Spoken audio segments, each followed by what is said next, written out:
साहेब नमस्कार. मी उमेश गायकवाड, माजी नगरसेवक प्रभाग क्रमांक 23 आणि सध्याचा चालू प्रभाग क्रमांक 23 चा पॅनल प्रमुख.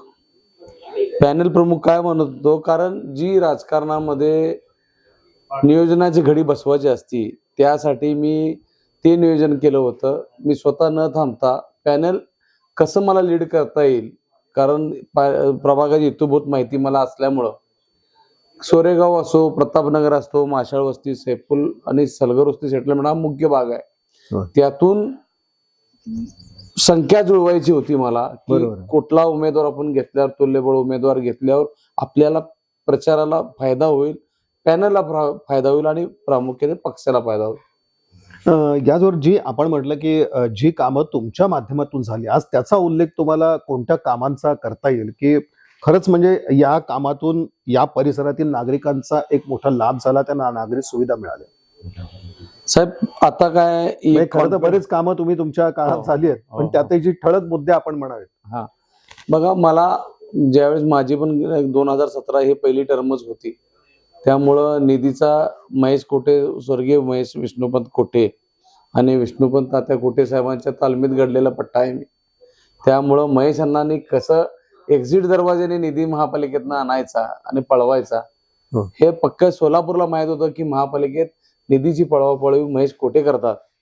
त्यांच्या तालमीत राहून त्यांच्या सावलीत मी वाढून, त्यामुळं मला लक्षात होतं की निधी कसा आणायचा.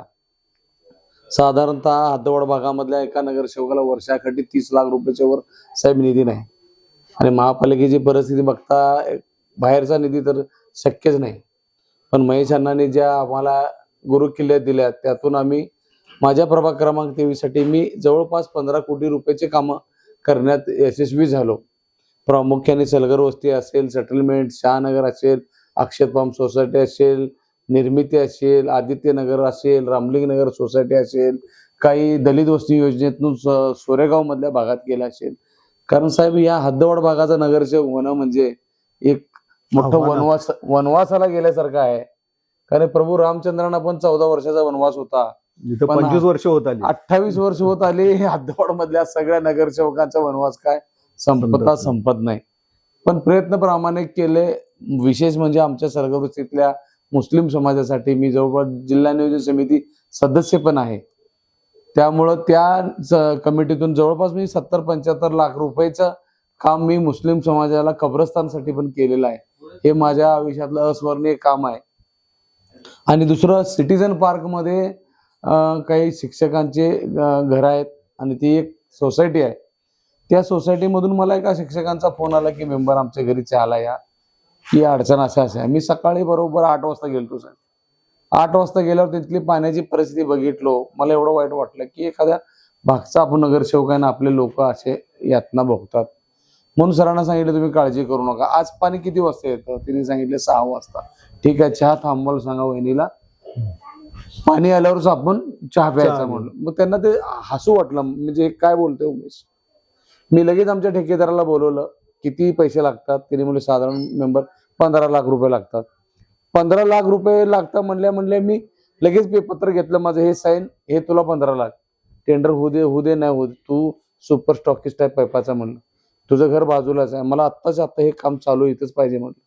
जेसीबी मागेलं. अवघ्या 20 ते 30 मिनिटाच्या कालावधीत आम्ही पाईपलाईन खांदाला पण चालू केली.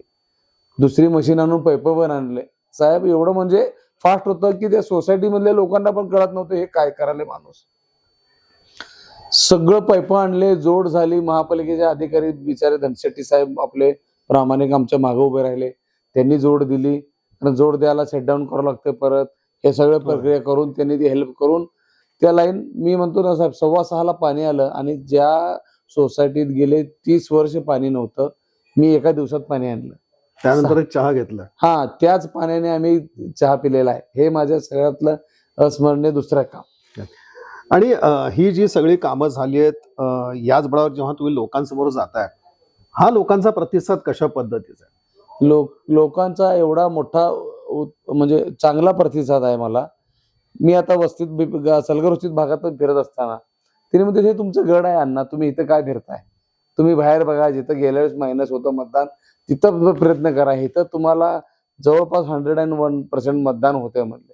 काही सोसायटीत मी जिथं काम केलो त्या चेअरमॅन लोकांना जरी भेटायला गेलो, ते म्हणाले मेंबर इकडे यायची काय गरज नाही, तुमचं काम बोलतंय, तुम्ही इथे नाही तुम्ही पुढं काम करा. म्हणजे एवढ्या लोकांनी ज्यांनी बघा केलेल्या कामाची जाणीव, हे आज मला माझी खरी ओळख आता या अडचणीच्या काळात बनली.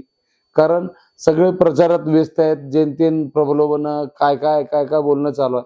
पण ज्या भागात माझं 100% काम झालं, ती लोक आज पण माझ्या पाठीशी खंबीर टक्के उभे आहेत. पॅनल प्रमुख आहात तुम्ही आणि आपण पाहिलं तर प्रभाग क्रमांक 23च्या या शिवसेनेच्या पॅनलकडे चारही उमेदवार जे आहेत ते शिवसेनेचे प्रभाग क्रमांक 23 क मधून लता गायकवाड या निवडणुकीला उभारलेले आहेत.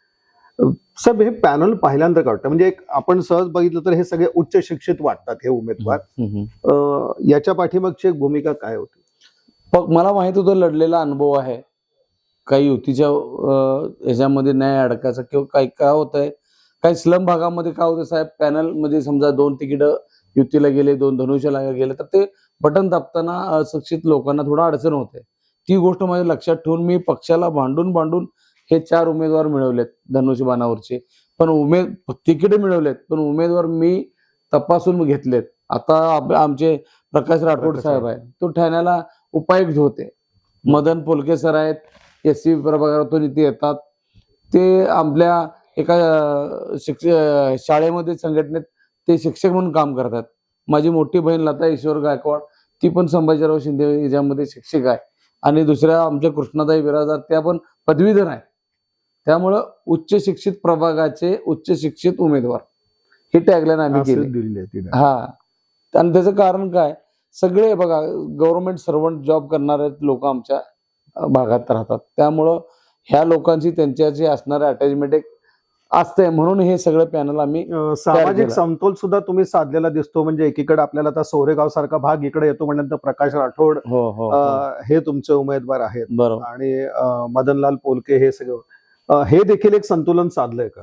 हा, मग बरोबर ना साहेब, कारण बघा सर्व समाजाला न्याय द्यावा, समाज हा, कारण काय आहे, माझा मी पॅनल प्रमुख असलो असतो तर मी माझ्या ओळखीच्या 4 जणांना पण तिकीट देऊ शकलो असतो, तेव्हा पक्षाने जर माझ्याकडे दिली ते म्हणून. पण मी तो नाही विचार करता, जमीची बाजू आणि जातीचं समीकरण हे सगळं मी त्यात गाठलं. कारण सलगर वस्ती पासून सोरेगाव जवळपास 8-10 किलोमीटर लांब आहे, तर तिथला माणूस एक लागणार आहे आपल्याला. बंजारा समाजाचं मतदान जे तिथं जास्त प्रामुख्याने मोठं आहे, त्यातला एक आपल्याला चांगला माणूस लागणार, आणि माशाळ वस्तीवरून मधल्या भागात एक माणूस लागणार आहे. हे असे जागेचं नियोजन, एरियाचं नियोजन करून हे 4 उमेदवार निवडले. मुद्दे कुठले घेऊन जात आहे मतदारांसमोर आता जाताना? आता बघा, आता महाराष्ट्राचे लाडके उपमुख्यमंत्री एकनाथभाई शिंदेचा जो झंझावात महाराष्ट्रामध्ये सगळ्यांनी पाहिलाय. आपण कुठल्या कोविडचा काळ असो, परवा पूर आलेले असो, किंवा कुठल्याही गोष्टीमध्ये एकनाथ शिंदे साहेबांचं नाव प्रामुख्याने पुढे येत असतं. कारण ते तळागाळातले लोक आहेत. मी साहेबांना खूप वर्षापासून ओळखतो. असा एकही नेता मी माझ्या आयुष्यात बघितला नाही की ज्याचं ऑफिस पहाटे 4ला बंद होतं. म्हणजे 4 वाजल्यापर्यंत लोक साहेबांना भेटतात. त्यांचीच आम्ही हे करून आता सोलापूर शहरामध्ये आमचं नगर विकास खातं त्यांच्याकडे आहे.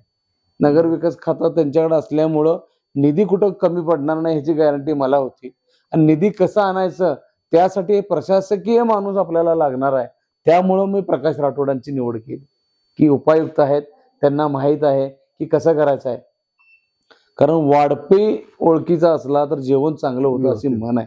त्यामुळं जिथं जेवण तयारच आहे, आणणारे माणसांचा फक्त तिथं अभाव होता. म्हणून मी असेल आणि प्रकाश राठोड, मदन पोलके हे आम्ही या क्षेत्रातले म्हणजे जाणकार लोक आहेत. आता प्रशासनाचा अनुभव साहेबांना प्रकाश राठोडला असल्यामुळं तिथून मंत्रालयातून निधी कसा येईल, आणता येईल हे त्यांना एकदम इथून माहिती आहे. हा, त्यामुळे त्यांची निवड झालेली आहे सर. याजवळ एक आहे की एकनाथ शिंदे साहेब म्हणल्यानंतर लाडकी बहीण हा अगदी मुद्दा महत्वाचा ठरतो, प्रभावी करणारा ठरतो मतदारांना. आणि त्यातही आता आपल्या भगिनीच्या आहेत त्या महिला उमेदवार म्हणून मतदारांसमोर जात आहेत.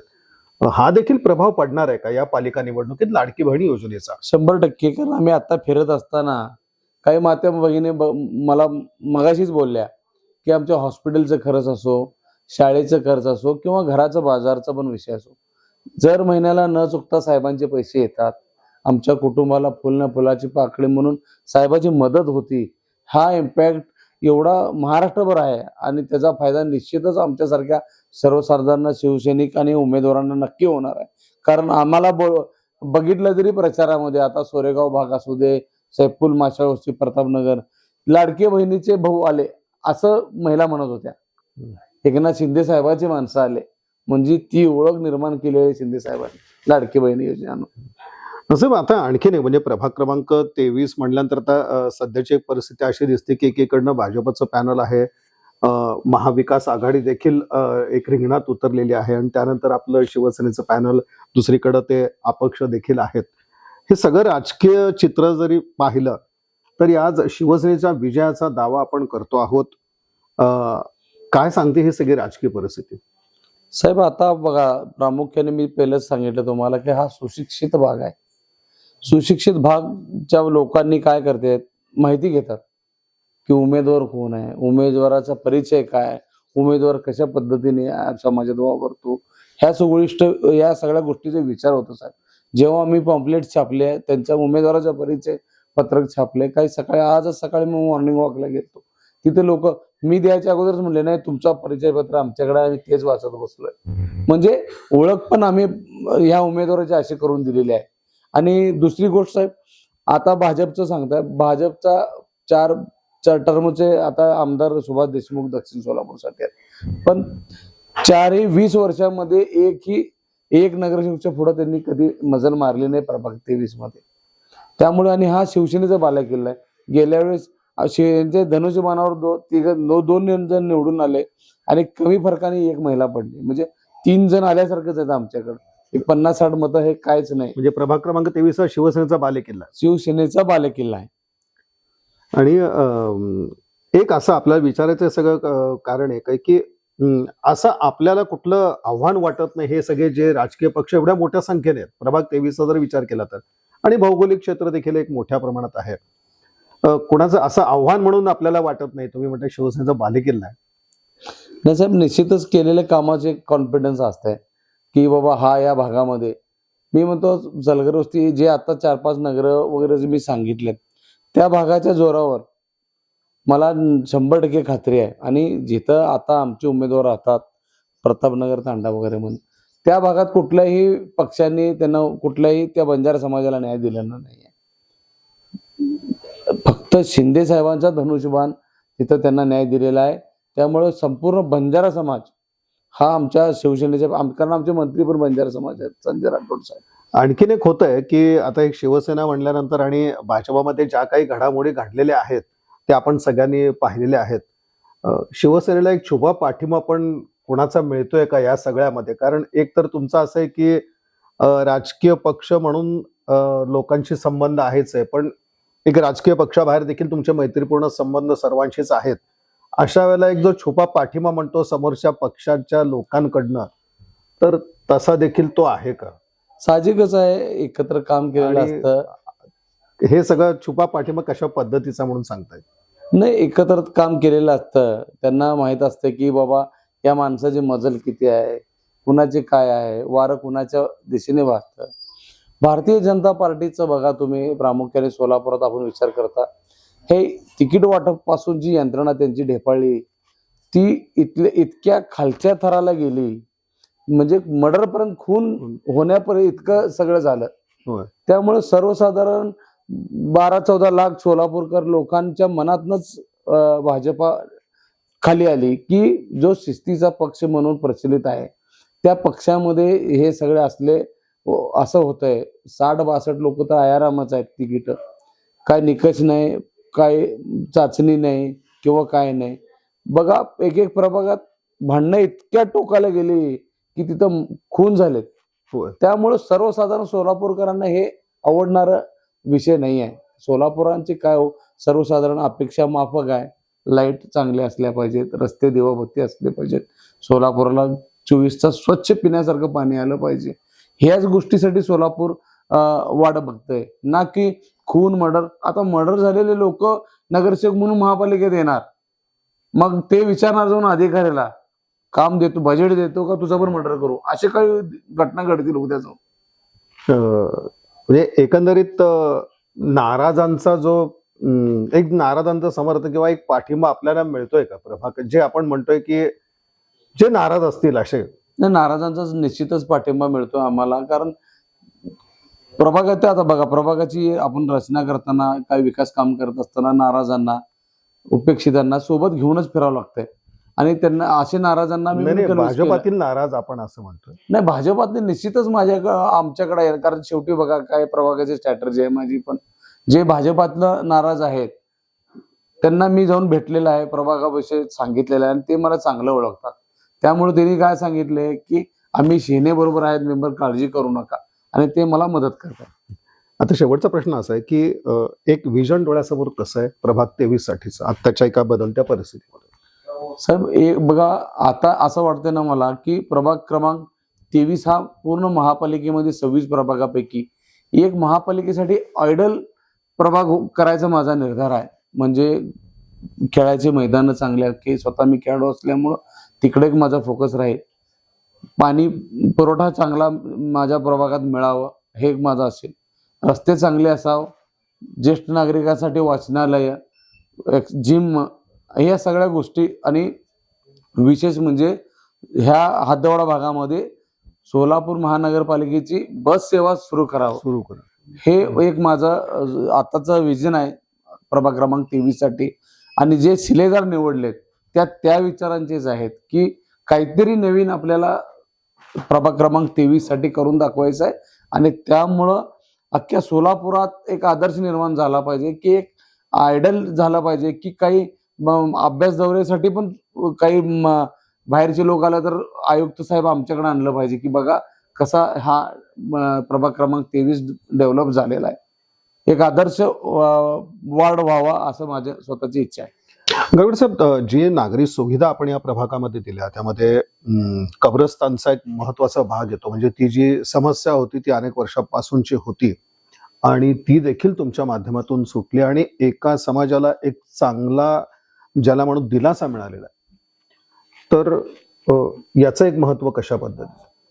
साहेब, माझे स्वर्गीय ईश्वर गुंडाप्पा गायकवाड, माझे वडील, या हद्दवाड भागाचे पहिले हे होते, सरपंच होते. आणि त्यांनी त्या मुस्लिम गोरगरीब आमच्याकडचा मुस्लिम समाज आहे, त्यांना अंत्ययात्रेसाठी प्रॉब्लेम यायचा, म्हणून लांब पडायचं.